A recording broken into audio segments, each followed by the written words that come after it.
প্রয়াত হলেন হুগলি জেলার বিশিষ্ট সাংবাদিক, খাস সমাচার পত্রিকার এডিটর তথা West Bengal news portal reporters welfare অ্যাসোসিয়েশনের জন্মদাতা গোসাই চন্দ্র দাস। মৃত্যুকালে তার বয়স হয়েছিল ৭৪ বছর। তিনি সবসময় চাইতেন সকল সাংবাদিক বন্ধুর সমান অধিকার প্রতিষ্ঠিত হোক। জুনিয়র সাংবাদিকদের কাগজে কলমে সাংবাদিকতার পাঠ শিখিয়ে অনেককেই সমৃদ্ধ করেছিলেন তিনি। রাজ্যের প্রথম পোর্টাল সংগঠনের জন্মদাতা গোসাই চন্দ্র দাস চেয়েছিলেন পোর্টাল সাংবাদিকেরাও যাতে নিজেদের বিপদে একে অপরের পাশে থেকে একত্রিত ঐক্য মঞ্চ গঠন করে। তাই তার হাতেই জন্ম নেয় West Bengal news portal reporters welfare association.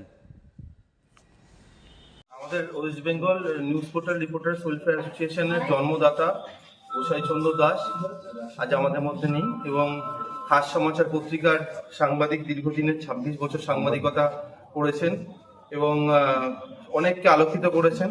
একটা উজ্জ্বল নক্ষত্রের পতন হুগলি জেলায়। আমরা মর্মাহত আমরা সাংবাদিক পরিবার শোকস্তব্ধ। গোসাইদা রাষ্ট্রীয় স্বয়ংসেবক সংঘের প্রাক্তন প্রচারক, নেতাজি নগরের স্বয়ংসেবক কলকাতা।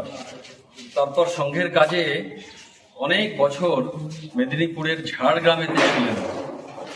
তারপর সংঘেরই যোজনাতে ছাত্রদের একটি শাখা বিদ্যার্থী পরিষদের পূর্ণ সময়ের কার্যকর্তা হিসাবে বহু বছর দায়িত্ব পালন করেছেন।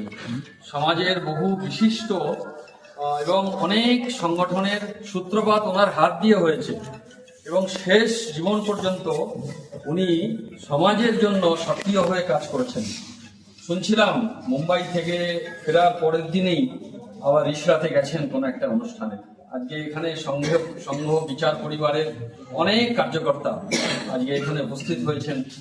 তো আমরা ওনার আত্মার শান্তি কামনা করি, ভগবানের কাছে নীরব প্রার্থনা সবাই জানাই যে উনি যেখানেই থাকুন ওনার আত্মা শান্তি এবং স্বর্গ লাভ করুন।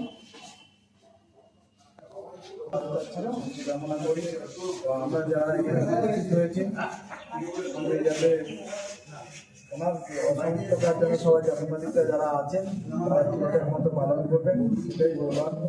আর তার উদ্দেশ্যে আমরা কিছুক্ষণ নিরাপত্তা পালন করি শান্ত